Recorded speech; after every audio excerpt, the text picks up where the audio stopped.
please like and comment on the video below. That will allow me to produce better quality videos and more of them in the future.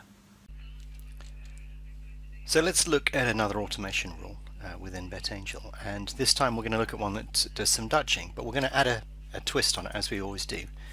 So it's just not your standard boring Dutching. We're going to take advantage of a couple of things that you can include. You can see I've applied the rule across all of the markets here, and you can also see that it hasn't fired. So you'll see that the matched and unmatched bet area is showing that there's no activity, and I will explain why in a second, because it's picking the races on which it's going to do. So let's have a look at the rule. If we go to automation, this is the automation file. It's available for download on the forum if you want to play around with it and modify elements of it, which we always suggest. There's no point in downloading a generic file to do generic things in a generic market. Better to modify and apply to specific runners is usually the best way, or specific races is the best way to use this. So let's edit this file and describe what we find inside. And let's just drag it over here. Very simple rule. You can see there is one rule in here. This shows you some of the power of automation to place complex rules. And this is, it says place a back bet, and that is what the rule does. So you can see here it says back bet, place a back bet between 18 seconds and 1 second out. You can see it gives you the chance to do that several times. And let's have a look at how it's constructed. So first of all, the parameters.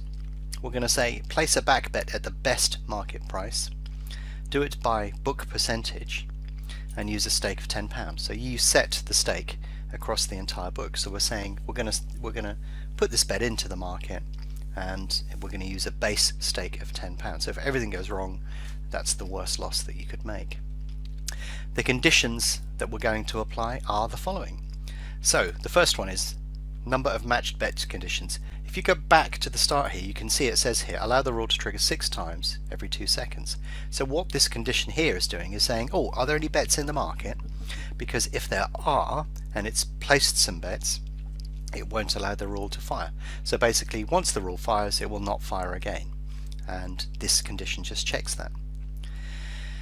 Now what we're going to do here is we're going to place a Dutch bet. So the Dutch bet we're doing by using the book percentage. So we're saying use £10 and your stake will be the book percentage. That's how it's achieving the ability to place a Dutch bet in the market.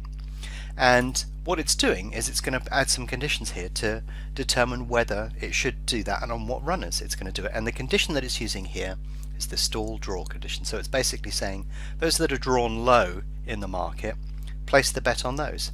If the stall draw is is lower than 5, i.e. 1 to 4, then you can see here that it's basically going to place a back bet on those particular runners. So runners 1, 2, 3 and 4, by stall draw, it will place the bet on.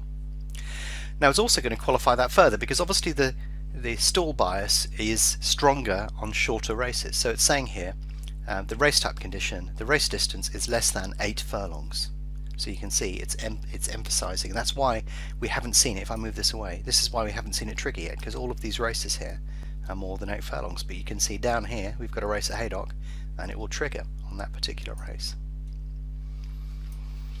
Now you can see here as well, it's basically saying, you know, don't go mad.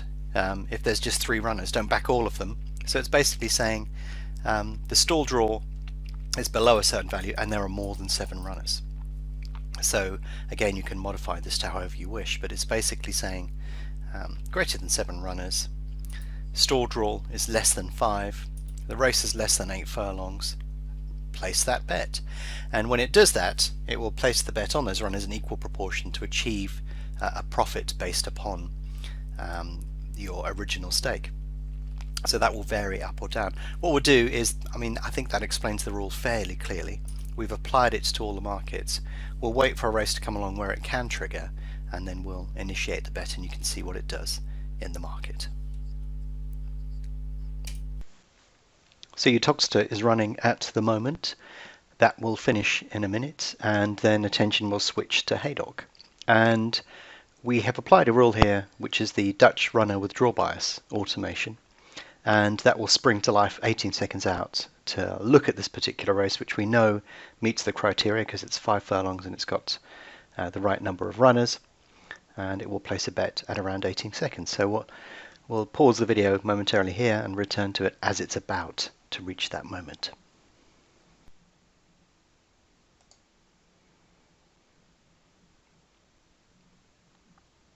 So we've returned to this market now, and you can see that it's placed 4 bets. BetAngel's done that for us automatically, 18 seconds before post time.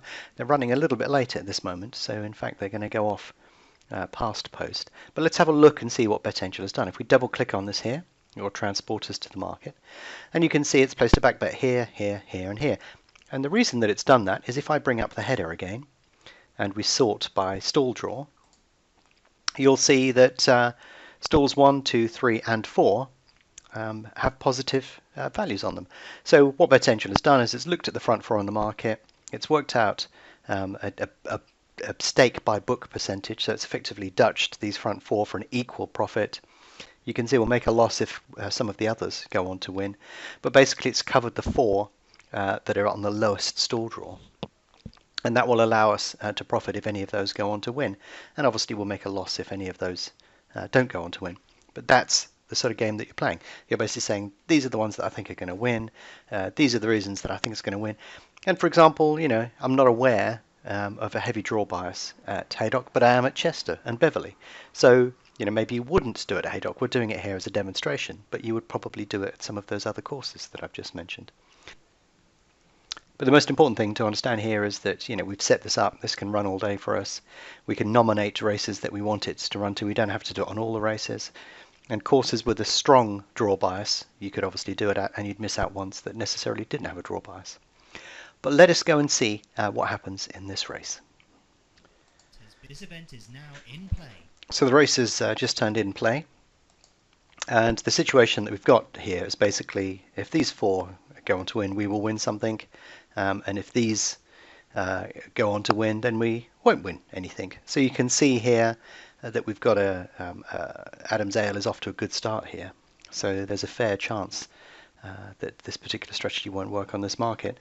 But you never know. We've still got a chunk of potential opportunity up here. So let's see how this race actually plays out. I'm going to have a look over here. It's a pretty tight group. There's a couple here. I can see Invisible Ridge, for example, is struggling already.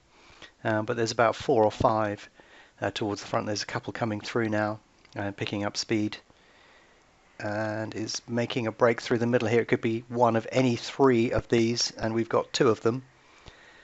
So yeah, that's worked out pretty well.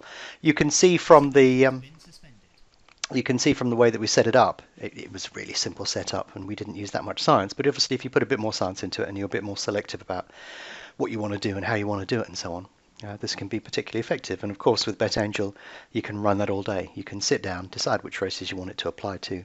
The exact criteria. Don't use the default criteria that we've given you here. This is just an example, a setup. You can download the file, edit it to however you choose, exclude or include things that we haven't, and then run it from there and start tweaking and refining your strategy every time you get a little bit of feedback and see how it performs at different courses, at different prices and different types of races. But anyhow, that's how you can take advantage of the draw bias to Dutch a certain number of runners in the field automatically.